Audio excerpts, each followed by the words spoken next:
So I have a question. How many of you have ever done something illegal?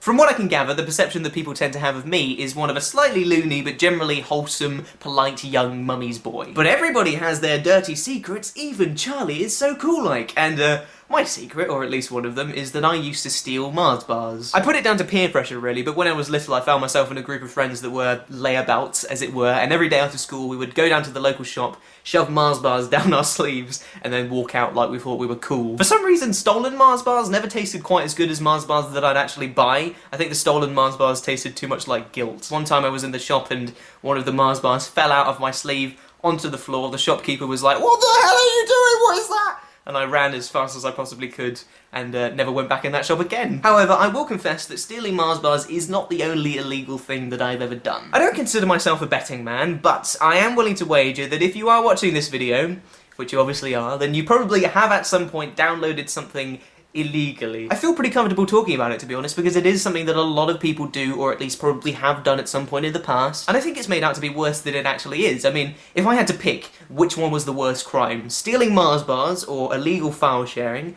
I would probably say that stealing Mars bars is the worst crime. My rationale for this is like, if you go into a shop and you steal a Mars bar, then the shop owner has one less Mars bar. But in the case of file sharing, where you're making copies of the same song or whatever, it's essentially the same as having magic Mars bars. Exactly the same scenario, you go into a shop, you take a Mars bar, but in the spot where your Mars bar once lay, a brand new Mars bar appears as if by magic. The shop owner has exactly the same number of Mars bars as they did before, and you have a free Mars bar, a magic Mars bar as well. Now I want to make it clear that I'm not trying to justify downloading stuff illegally, I'm just trying to say that it isn't as bad as a lot of people make it out to be. From the shop owner's perspective, the situation still definitely isn't perfect, even with magic Mars bars. I mean, if you can get free Mars bars, then why the hell are you ever going to buy a Mars bar? But from my perspective, getting that free Mars bar is almost the same as getting a free sample. Take this for example, if you get that free Mars bar, and you've never had a Mars bar before, and you try this Mars bar, and you're like, that's the best chocolate bar I've ever eaten in my entire life. If you genuinely like the Mars bar, then the logical conclusion is that if you want more Mars bars, you're gonna have to start buying Mars bars. Because the people that make Mars bars need money to make those Mars bars, and if you don't pay them money, then they're not gonna make any more Mars bars, and you don't get any more Mars bars, not even free ones. I just want to be clear that Mars bars aren't sponsoring me to make this video. I could have said the whole thing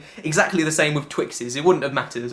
They're not paying me, I promise. But yeah, the same is true, I think, of people that file share. If you, say, download a movie and you really like that movie, then you're gonna want to support the person who's made that movie so that they can make more movies. It's just logical common sense. That's just my opinion. I mean, as well as being of the generation that downloads stuff illegally, I am also a musician. I make some of my livelihood from making and selling music, so I am on the receiving end of this as well. For example, my first solo album, called This Is Me, comes out today. And there's no doubt in my mind that people are going to want to listen to that album for free, and that they're going to do whatever they have to listen to it for free. And I'm not going to fight against this, right? I'm going to embrace it and say that if you want to listen to my album for free, then you can go to charliemcdonald.com/music. There's a Flash player on there. It plays the whole album completely for free, and best of all, it's completely legal as well. The album is also available on iTunes and Amazon MP3, and if you want to get a physical CD, you can get one from dftba.com. I'll put all of the links down in the description underneath this video. So if you want to buy a copy and support me, then you completely can, but if you don't want to, then, as I always say, you don't have to. You can do whatever you want with your life. By the way, if you're interested, these are boxes of my CD, and this is my friend Alex showing off what the CD actually looks like. I would show you one, but I don't have a copy. I'm really excited about it, and I've absolutely loved hearing what people have thought of it so far, so